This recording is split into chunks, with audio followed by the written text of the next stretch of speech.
Hey guys, David here from the QS guys. So as we can see in the title, 150 jobs priced this year already. I'm going to do a bit of a YouTube breakdown based on where these jobs are coming from, how we're getting that business, everything about it. So if you're a builder, architect, developer, and you're just watching this video, my name's David. I came from a building background, had my own building business. Now I'm quantity surveying full time, and it might seem and sound like a sexy career, but this is what I do all day. I literally just sit here, do jobs, send quotes, look at jobs. Now I'm doing YouTube and I thoroughly enjoy this stuff. So currently at the moment we have a team of 5 operating in the UK, and all guys based in the UK operating as UK QSs, builders or business owners. So when you inquire with us, you're dealing with someone that speaks the lingo, knows what you're dealing with, and most importantly, we know the rates. We've got a heavy AI built data system here. So every single job we price, we've got areas all over the UK and we know roughly what the rates are for sparkies, day rates for builders, plumbers, plasterboard, etc. You name it. Anyway, jumping into this video, got some slides behind me I'm going to talk through. Let me know if you enjoy this video, comment down below. See you inside. Rightio team, here we are with the GenSpark slides. We priced 150 UK construction jobs. Excuse the microphone. I like the different colors, so I thought I'd get this. It looks quite snazzy.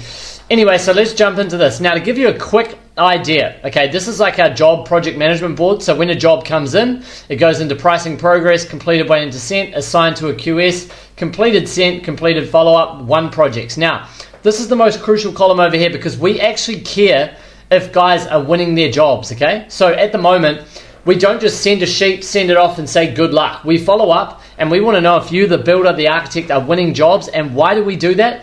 Because we want to know internally what the rates are, what jobs are being won at what rate, whether there's any kickback, and how often jobs are being declined by the builders. Because when I had my building company, I know 70% of quotes that I sent out never got accepted. Now, I just played the numbers game, okay? I tried to follow up as much as I can to clients and be like, why did I not win that job? Because I was I cared about if I won a project or if I didn't want to win a project, and I wanted to know why. That's because I love sales. Now, I spoke with about 10 different guys this morning, and one guy said, mate, you sound ruthless on the phone. And I said, I am. I'm 33. I'm trying to make money. I enjoy this business. I love promoting online, and I'm trying to move fast because the landscape is moving fast in the construction world. Anyway, we priced 150 UK jobs. Here's what everything actually costs, all right? Most online content is guesswork. So we're trying to provide the most raw, real data. And how can we do that? Because when we talk to guys every day, we do a pre-estimate and a post-estimate call, and we're ensuring that we're getting the data off them. Now, even when I was submitting QS reports 4 years ago, I was always ringing the builder, running it over with them, making sure they're happy, because when I was a builder, I had to do that to a client. So I want to make sure I provide the same level of service. Now, we priced 152 jobs across 9 sectors. 8 countries is actually wrong. It's 4 countries: Scotland, UK, Ireland, Portugal, QS-led pricing, okay? So we have a real good team of guys. I got one guy that's sitting in Japan at the moment, ex-UK QS. He's been pricing for about 10 years. Ex-corporate steward, he's like our GM, and he does all of our checking and our tweaking. And then we got Patrick, who's around about 25. He's just finished up with another commercial company. He works with us full-time as well. Where the work actually was. So, house extensions, 23, commercial fit-outs, 19, new builds, 16, refurb renos, 14, loft conversions, 6, roofing jobs, 6, plastering, 5, that's with one client in Ireland that uses us all the time, and basement, 2. Extensions dominate, but the mix is wider than most people think. A lot of house extensions, a lot of single story, a lot of double story, and obviously like a lot of dormer roof conversions, which is a YouTube video that you can see in prior YouTubes on this channel.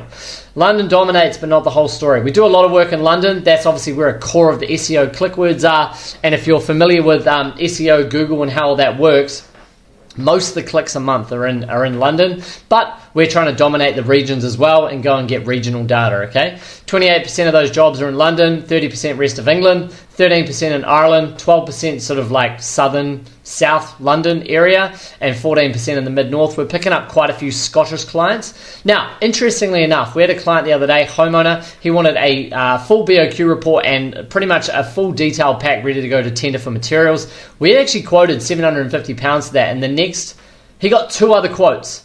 £1,500 from a local QS there, and then a highly regarded commercial QS charged £4,500 quote. I was like, wow, I thought I was expensive, but these guys are charging a bomb, so we might have to put our rates up. 23 extensions, huge range. So a basic single story rear extension, what we're seeing, like 25 to 35 squares, £42,000. That's for a builder that predominantly dominates the area. He does a lot in the Bedford area and Luton. Two-story loft works, 93,000, averaging 36 square meters, so 2,585 a square. And the single-story extensions around about 1,500 to 1,900 a square meter pounds. The spread, so 2.2, total gap between these two extensions. Obviously, as you go into two-story, you've got double the ground floor area. Obviously, the extension of footprint area is the same, but when you add 2 floors, the cost goes up by around about sort of that double-ish, 2.2. So the square meter rate moves fast, okay? So these are a couple of areas where it moved really, really fast. We did a bespoke family home up in Scotland, detached new build, 250 squares, was 3,350 a square metre, £978,000. It's quite a bit of cash. High-end residential delivery. This builder was tendering it out against 3 other builders, so it was quite a high process for him, and I don't know if it's come over the line yet, but we're still following up. Listed property works, conservation grade specification, 282 square meters, 3,200 a square. This is 923. Now, obviously, I think you can get these costs down a lot lower. These are obviously jobs that we haven't found out all the data for yet, but I think, ultimately, once you go in and you get sub-trade pricing, sub-trade quotes, and you knock down the P&Gs, because we always like to come higher on prelims in general. Most of the time, we don't know how companies are charging out their project management, what their insurance costs are, etc., etc. Our close clients, yes, but most of them not. So we always are over a little bit rather than under, but I'd much rather have the call of, hey Dave, we need to trim it down a bit, rather than, Dave, we've lost 150k on this thing. And we did a 31 unit scheme for a developer in Ireland, shout out Gerard, 2,600 euros a square metre. We can actually get that right down. I believe that was our cost we went in at. Once he went through and added his internal rates and got it down to cost price, he was around about 2,100. So the same category can price miles apart. Labour only flat, limited scope, 215 a square. Extension low, 1,500 a square metre. Extension high, 2,500 to 2,800 a square metre. That would be like a double story, high spec, fancy kitchen, structural steel windows, etc., etc. High refurb packs, 2,800 to 3,200, and new builds. Average we're seeing is around 2,600, but on the higher end you can get up to 3,300 a square, okay?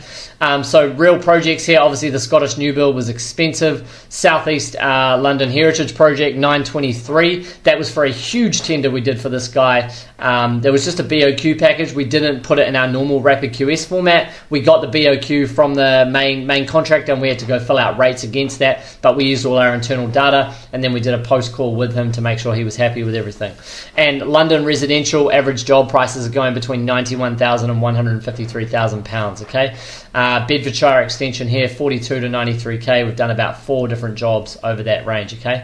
Homeowners aren't searching for jobs, builders aren't showing enough of. So, loft conversion, huge demand, tiny supply. Obviously, there's a lot of builders tendering for these, but are they really legit? And if you're a homeowner, do you want to go for the one man in a band who has no insurance, not charging VAT, isn't professional, doesn't have a logo? Or do you want to go with that company that's a little bit more credible, got a little bit more credibility around them, has a logo, cares about their business, got Google reviews, etc., etc. Take that into consideration when you're getting a quote off a builder. I had a dispute case on Sunday. I was just dealing with a homeowner who felt like they were getting ripped off by their builder. I read the email chain from the builder. I had to look at the costs, and I thought everything was above board. And more importantly, I said, you're going to spend more time, more money going into dispute, getting rid of your builder, rather than just trying to hash it out with them now, get a bit of a discount for 10 grand off an item where they felt like they were getting overcharged, and just move on and bear with it because they want to pay for quality. So get a good builder. 3 ways to use the data today. Sanity check your quotes, so you can obviously shoot up here and use these square meter rates as an average if you're looking to go out for tender to a project, or you're a builder sending a feasibility report. Educate your client. Show them why a 1,500 square meter extension and a 2.5k a square meter extension are not the same building. They're completely different. Look at the spec of windows, look at the spec of kitchens, look at the internal fit out. Is it double story? Is it single story? Is there internal alterations going on? These are all items that you can look at, okay?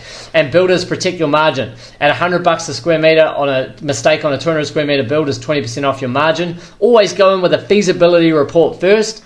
Get a commitment from the client, come back, produce a full BOQ once you've got their interest, don't price for free, and cross-check your materials accurately. We've got another video on that, how I break down around making sure that you price your materials correctly, okay? So why this database matters, we don't just want to produce fake reports. We've got real data from real jobs here, everywhere, all the time.